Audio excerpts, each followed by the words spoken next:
अवधूत चिंतन श्री गुरुदेव दत्त श्री स्वामी समर्थ तुम्हा सर्वांचं आपल्या चॅनलमध्ये खूप खूप मनापासून स्वागत आहे। कोजागिरीचा आनंद मनात रेंगाळत असतानाच आपल्याला दिवाळीचे वेध लागतात। दिवाळी म्हणजे आनंदाचा क्षण। दिवाळीचा सण अश्विन वद्य त्रयोदशीपासून ते कार्तिक शुद्ध द्वितीयेपर्यंत 5 दिवस साजरा करतात। त्यात वसुबारस, धनत्रयोदशी, नरक चतुर्दशी, लक्ष्मीपूजन, बलिप्रतिपदा आणि भाऊबीज अशा 5 वेगवेगळ्या सणांचा समावेश झालेला आहे। दिवाळीचा पहिला दिवस म्हणजे धनत्रयोदशी। अश्विन कृष्ण त्रयोदशी या दिवसाला धनतेरस असेही म्हणतात। या दिवशी संध्याकाळी धनाची व आयुर्वेदिक औषधींची पूजा करतात। या दिवशी एकत्र येऊन धन्वंतरी देवतेचे मनापासून स्मरण करावे। तर अशा प्रकारे तुम्हाला आजच्या व्हिडिओमध्ये बघायला मिळणार आहे धनत्रयोदशीच्या दिवशी आपल्याला धन्वंतरी देवतेची पूजा मांडणी कशी करावी, कोणत्या अतिउच्च कोटीच्या सेवा कराव्या, त्याबद्दल संपूर्ण माहिती आजच्या व्हिडिओमध्ये भेटणार आहे। त्यामुळे नक्की व्हिडिओ पूर्ण बघा, मध्ये स्किप करू नका। आणि जे कोण चॅनलवरती नवीन असतील त्यांनी नक्की व्हिडिओ लाईक करा, शेअर करा आणि सबस्क्राईब करायला नक्की विसरू नका। बेल आयकॉनला क्लिक करा, त्यामुळे माझे येणारे नवनवीन व्हिडिओ तुम्हाला तुमच्यापर्यंत सगळ्यात आधी पोहोचतील। चला तर व्हिडिओला आता आपण सुरुवात करूया। तर इथे मी तुम्हाला दाखवून देते आधी की कशी पूजा मांडणी केलेली आहे।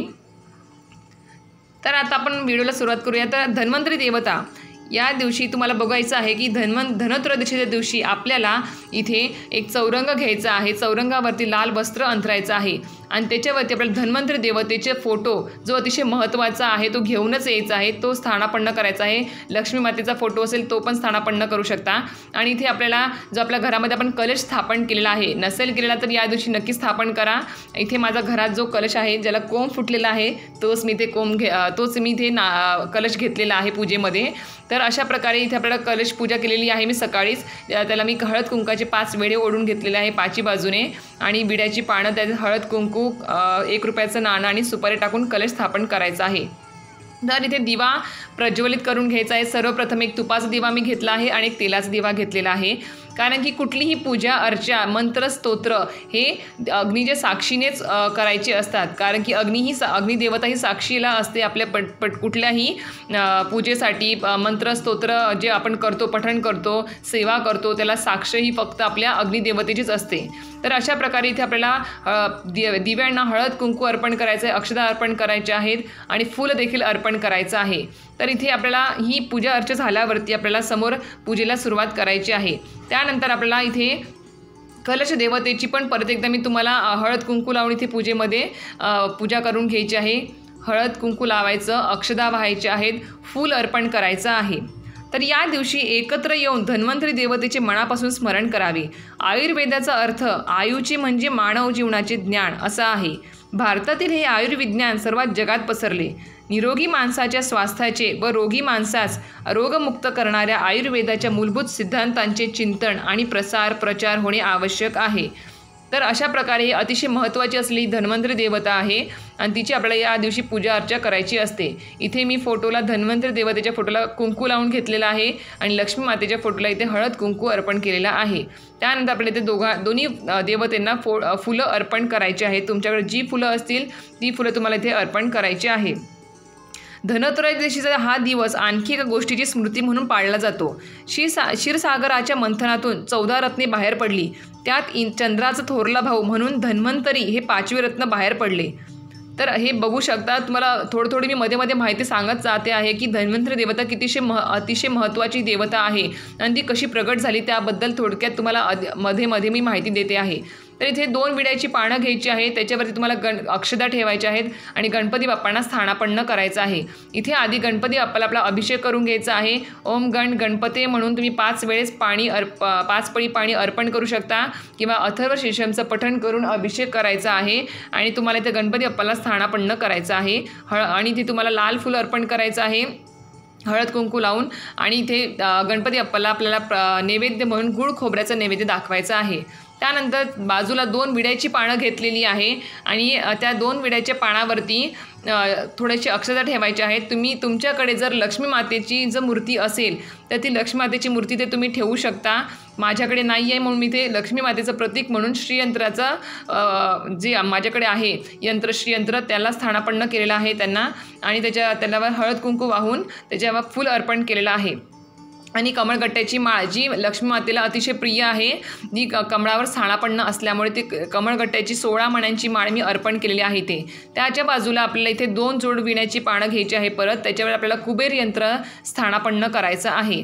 आता तुमच्याकडे जर कुबेर यंत्र श्रीयंत्र नसेलच किंवा मूर्ती पण नसेल लक्ष्मी मातेची, तर इथे तुम्ही काय करायचं, कोजागरी पौर्णिमेच्या दिवशी जी तुम्ही श्रीयंत्र आणि कुबेर यंत्राचं प्रतीक म्हणून सुपारी ची पूजा केली होती, त्या 2 सुपारीची इथे तुम्ही पूजा करू शकता. इथे तुम्ही त्यांची मांडणी करू शकता, चालेल, काही प्रॉब्लेम नाही. तर इथे सगळ्यांना हळद कुंकू परत एकदा वाहून घ्यायचं आहे आणि सगळ्यांना फुलं पण अर्पण केलेली आहे. तर अशा प्रकारे श्यामवर्ण, माथ्यावर मुकुट, डाव्या हातात कुंभ आणि उजवा अभयकर म्हणून आश्वासन देत असलेली धन्वंतरीची मूर्ती आहे. यांच्यामुळे आयुर्वेदाचा विकास झाला म्हणून त्यांना आदिदेव अमृतयोनी सुधापाणी अशा नावानेही ओळखले जाते. तर अशा प्रकारे विविध नावं देखील दिलेली आहे धन्वंतरी देवतेला. तर इथे बघू शकता आपण, इथे मी शंख पण इथे स्थानापन्न केलेला आहे पूजेमध्ये, कारण की तुम्हाला सांगितल्याप्रमाणे विष्णू देवतेचा 24वा अवतार म्हणून धन्वंतरी देवतेला मानलं जातं. म्हणून तिथे मी जे विष्णू देवतेला प्रिय आहे शंख, त्यांचं पण इथे स्थानापन्न केलेलं आहे त्यांना. आणि लक्ष्मी मातेचा भाऊ म्हणून देखील इथे शंखाला मानलं जातं. त्यामुळे ते पण खूप अतिशय महत्त्वाचं आहे पूजेमध्ये. तर इथे मी काय केलं आहे, इथे आपल्याला 5 किंवा 6 बोळकी घ्यायची आहेत, जे आपल्याला बाजारात भेटून जातील. ती अतिशय महत्त्वाची आहेत. याच्यामध्ये म्हणजे या पूजेमध्ये आपल्याला धान्याची देखील पूजा करायची असते, कारण की धनत्रयोदशीला फक्त धनाची म्हणजे सोनं चांदीचीच पूजा नाही, तर आपल्याला धन्वंतरी देवता जी आरोग्याची देवता आहे तिची पूजा अर्चा करायची आहे. त्याचबरोबर आपल्याला घरात जे धनधान्य आहे म्हणजे धान्य जे आहे, कोणतेही धान्य तुमच्या घरामध्ये असतील, 5-6 धान्य जे असतील घरामध्ये, त्याची इथे तुम्हाला पूजा करायची आहे. ती या छान छोट्या छोट्या बोळक्यांमध्ये भरून घ्यायची आहे. तुम्हाला त्यांना आसन द्यायचं आहे, अक्षता ठेवायच्या आहेत आणि त्याच्यावर हळद कुंकू वाहून तुम्हाला इथे स्थानापन्न पूजेमध्ये करायचे आहेत. ही 5 बोळकी. याच्यामध्ये मी गहू, ज्वारी, डाळ, मूग डाळ असेल, तूर डाळ असेल, तुमच्याकडे जी डाळ असेल त्या डाळी तुम्हाला इथे पूजेमध्ये घ्यायच्या आहेत आणि त्याची पूजा करायची आहे. हळद कुंकू व्हायचं आहे धान्यांना, कारण की कोणाला वाटत नाही की आपलं घर हे धनधान्याने भरलेलं असावं, आपल्या घरामध्ये कधीच धान्याची कमतरता असू नये असं प्रत्येकाला वाटतं. त्याच्यामुळे आपल्याला धनत्रयोदशीच्या दिवशी या सगळ्या प्रकारच्या जी धनांचे प्रतीक आहेत त्यांची सगळ्यांची इथे पूजा अर्चा करायची आहे आणि प्रार्थना करायची आहे की कधीच आमच्या घरामध्ये कुठल्याही प्रकारची धान्याची कमतरता भासू नये. आलेला अतिथी, जो घरामध्ये आलेला अतिथी आहे तो कधीही उपाशी जाऊ नये, यथाशक्ती का होईना त्याचं आपल्याला तो तृप्त होऊनच घरातून बाहेर जावा, अशा प्रकारे आपल्याला इथे प्रार्थना करायची असते देवतेला. अशा प्रकारे छान छोटीशी अशी पूजा मांडणी तुम्हाला दाखवलेली आहे. अशा प्रकारे पूजा मांडणी करायची आहे. त्याचबरोबर घरामध्ये जे काही तुमच्याकडे रक्कम शिल्लक असेल, घरामध्ये नोटा असतील, 1 असू दे, 2 नोटा असू दे, 500ची असू दे किंवा 100ची असू देत किंवा 50ची का असे ना, असं नाही की जास्तच पैसे हवे आहेत पूजेमध्ये. जे काही तुमच्याकडे यथाशक्ती पैशांची नोटा असतील त्याची इथे पूजा करायची आहे, कारण की ती पण धनच आहे आपलं. इथे सोन्याची पण पूजा करतात काही ठिकाणी, पण इथे लक्ष्मीपूजनाच्या दिवशीच मी सोन्याची पूजा करत असते. इथे फक्त आज मी नोटा ठेवलेल्या आहेत त्याची पण पूजा करून घेतलेली आहे. आणि आता आपल्याला इथे अतिशय महत्त्वाचं म्हणजे नैवेद्य जो दाखवायचा आहे धन्वंतरी देवतेला इथे, तो म्हणजे आपल्याला दाखवायचा तो म्हणजे धणे. सगळ्यांना माहिती आहे, मी आधीच्या व्हिडिओमध्ये पण सांगितलं की या दिवशी म्हणजे धनत्रयोदशीच्या दिवशी आपल्याला थोडेसे का होईना छोटेसे म्हणजे तुम्ही छटाकभर का होईना पण थोडेसे का होईना धणे विकत आणायचेच आहे, कारण की धणे हे अतिशय धनाचंच प्रतीक मानलं गेलेलं आहे. आणि या दिवशी आपल्याला धणे आणि गुळाचा नैवेद्य धन्वंतरी देवतेला दाखवायचा आहे. याच्यामुळे आपल्याला तुम्हाला कळालं असेल की धन्वंतरी देवता हे बघा इथे मी नैवेद्य अर्पण केलेला आहे गुळ आणि धण्यांचा. इथे थोडेसेच धणे आणायचे आहेत. धणे आणि हा नैवेद्य नंतर आपण आपल्या मसाल्यांमध्ये किंवा इतर ठिकाणी तुम्ही तो पूजा उचलल्यावरती वापरू शकता, काही चालेल. तर अशा प्रकारे आपल्याला पूजा मांडणी केलेली आहे. छान छोटीशी अतिशय शास्त्रोक्त पूजा केलेली आहे. जास्त काही तुम्हाला साहित्य लागलं नाही आहे. घरातलं सगळं साहित्य आहे, देवघरातलं साहित्य आहे आपल्या. आणि आपल्याला ही पूजा मांडणी झाल्यावरती आपल्याला प्रार्थना करायची आहे की हे धन्वंतरी देवता, तुम्ही आरोग्याची देवता आहात, त्याच्यामुळे आमच्या घरामध्ये कुठल्याही प्रकारचं रोगराई येऊ नये, आम्हाला उत्तम घरातल्या प्रत्येक व्यक्तीला उत्तम आरोग्य लाभू देत, सुख शांती लाभू देत आणि घर माझं कधीच धनधान्याने कमी पडू नये धनधान्याची, आणि घर घर हे सदैव धान्याने भरलेलं असावं. अशा प्रकारे तुम्हाला इथे एक जो नवीन पंथी तुम्ही आणलेली असेलच त्या पंथी लावून तुम्हाला इथे आरती करायची आहे, धूपदीप ओवाळायचा आहे पूजेला देवतांना.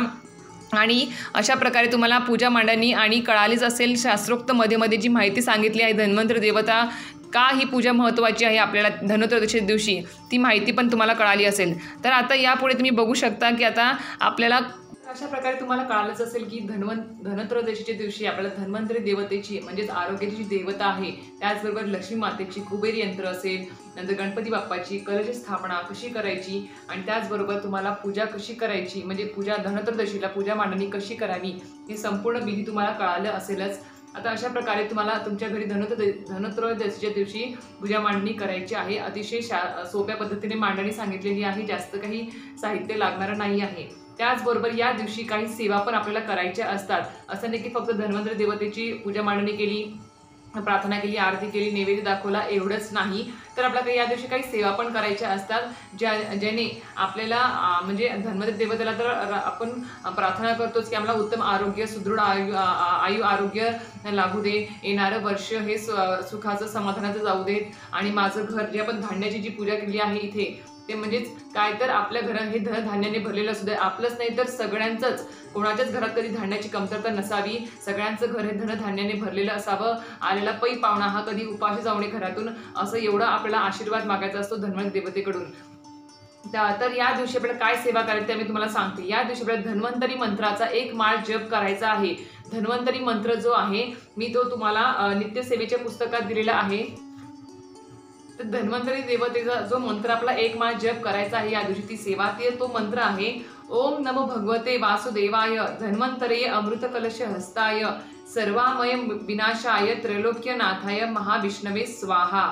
परत एकदा सांगते ओम नमो भगवते वासुदेवाय धन्वंतरये अमृत कलश हस्ताय सर्वामय विनाशाय त्रैलोक्यनाथाय महाविष्णवे स्वाहा.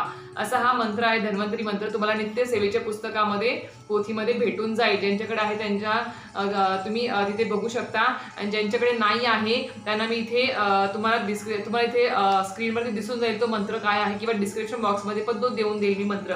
एक माळ तो मंत्र जप करायचा आहे त्या दिवशी. त्याचबरोबर आपल्याला धन्वंतरीच्या उपासनेबरोबर घरगुती आयुर्वेदीय जे ग्रंथ तुमच्या घरामध्ये आयुर्वेदाचे काही ग्रंथ असतील त्या ग्रंथाचं वाचन देखील तुम्हाला या दिवशी करायचं आहे व दीर्घायुष्य व आरोग्य, उत्तम आरोग्य मिळावे यासाठी प्रार्थना करायची आहे. त्याचबरोबर या दिवशी तुम्हाला एक वेळा विष्णू सहस्त्रनामा या पोथीचं पठण करायचं आहे, कारण की आपल्याला धन्वंतरी देवता जी आहे ते विष्णूंचा 24वा अवतार मानला गेला आहे धन्वंतरी देवतेला. त्याच्यामुळे आपण इथे शंखाची देखील पूजा केलेली आहे. लक्ष्मी मातेचा जो भाऊ आहे आणि इथे पूजा केली आहे. आणि धन्वंतरी देवता ही समुद्र मंथनातूनच प्रकट झालेली देवता आहे आणि जी विष्णूंचाच अवतार आहे. त्याच्यामुळे आपल्याला या दिवशी लक्ष्मी मातेची सेवा तर करायची आहे, त्याचबरोबर धन्वंतरी मंत्राचा एक माळ जप करायचा आहे आणि विष्णू सहस्रनामाचं जी पोथी आहे तिचं एक वेळेस पठण करायचं आहे. आणि त्याचबरोबर रामरक्षेचं पठण करायचं आहे एक वेळेस. गीतेचा 15वा अध्याय तुम्हाला या नित्य सेवेच्या पोथीमध्ये सगळ्या या ज्या सेवा मी सांगते त्या सगळ्या भेटून जातील. ही पोथी खूपच महत्त्वाची आहे, त्यामुळे नक्की केंद्रातून घेऊन या. याच्यामध्ये सगळं दिलेलं आहे. गीतेचा 15वा अध्याय एक वेळा काल भैरवाष्टक स्तोत्रमचं पठण करायचं आहे. त्याचबरोबर एक माळ महामृत्युंजय मंत्र ही सेवा तुम्हाला करायची आहे. जास्त सेवा नाही आहे. एक माळ महामृत्युंजय मंत्र, एक वेळेस काल भैरवाष्टक स्तोत्र, गीतेचा 15वा अध्याय, रामरक्षा आणि धन्वंतरी देवतेचा जो मंत्र सांगितला तो एक माळ जप करायचा आहे आणि एक वेळेस विष्णू सहस्रनामाचे तुम्हाला पठण करायचं आहे. तर अशा प्रकारे तुम्हाला ही सेवा करायचीच आहे, चुकवायची नाही आहे. आणि त्याचबरोबर संध्याकाळी या दिवशी आपण यमदीपदान देखील करतो. याचा देखील व्हिडिओ माझा आलेला आहे. यमदीपदान कसं करायचं आणि कोणत्या वेळेस करायचं, कोणत्या दिव्यांचं करायचं आहे, कोणता मंत्र बोलायचा याबद्दल संपूर्ण माहिती कालच्या व्हिडिओमध्ये तुम्हाला भेटून जाईल. तर तुम्ही चॅनलवरती बघू शकता माझ्या जाऊन. तर अशा प्रकारे संध्याकाळी धन्वंतरी देवतेची पूजा झाली, आरोग्यासाठी प्रार्थना केली की त्याचबरोबर आपल्याला यमदीपदान देखील करायचं आहे. यमदेवतेची देखील आपल्याला दीपदान करून पूजा अर्चा करायची आहे, मंत्र बोलायचा आहे. त्यांना देखील आपल्याला नैवेद्य दाखवायचा आहे. उंबरठ्याच्या बाहेर दक्षिण दिशेला दिवा लावायचा आहे. कणकेचाच हळद टाकून मीठ टाकायचं नाही, हळद टाकून फक्त 2 मुटके करायचे. साईडला जिला दंड म्हणतात ते दंड करायचे आणि त्याला आसन द्यायचं. अशा प्रकारे तो दिवा ठेवायचा प्रवेशद्वाराच्या बाहेर. जास्त तेल टाका, तिळाच्याच तेलाचा दिवा लावायचा आहे, नसेल तर साधं तेल पण टाकून दिवा लावू शकता. पण या दिवशी यमदीपदान करायला विसरू नका. वर्षातून एकदाच ही संधी मिळते, त्याच्यामुळे ही संधी चुकवू नका. तर अशा प्रकारे थोडक्यात आणि तुम्हाला आवडली असेल अशी ही माहिती धनत्रयोदशीच्या दिवशी पूजा मांडणी कशी करायची आणि या दिवशी कोणती सेवा करायच्या, महत्त्वपूर्ण अतिशय अतिउच्च कोटीच्या या सेवा आहेत, या सेवा चुकवू नका. आणि ज्या काही लक्ष्मी सेवा मी तुम्हाला सांगितलं होतं की जो आपल्याला जो बॉक्स मिळतो आपल्याला लक्ष्मी सेवेसाठी, तो लक्ष्मी सेवेचा बॉक्सची सेवा सुद्धा माझी सुद्धा चालू आहे. ती सेवा तुमची सुद्धा चालू असेल. ज्यांनी तो बॉक्स घेतला असेल, लक्ष्मीकारक जो बॉक्स मी दाखवला होता, माझा पहिला व्हिडिओ आहे लक्ष्मी दिवाळीमधला, तो तुम्ही बघू शकता. तर तो बॉक्सची सेवा पण चालू आहे, ती पण लक्ष्मीकारक सेवा आहे, ती पण सेवा चुकवू नका.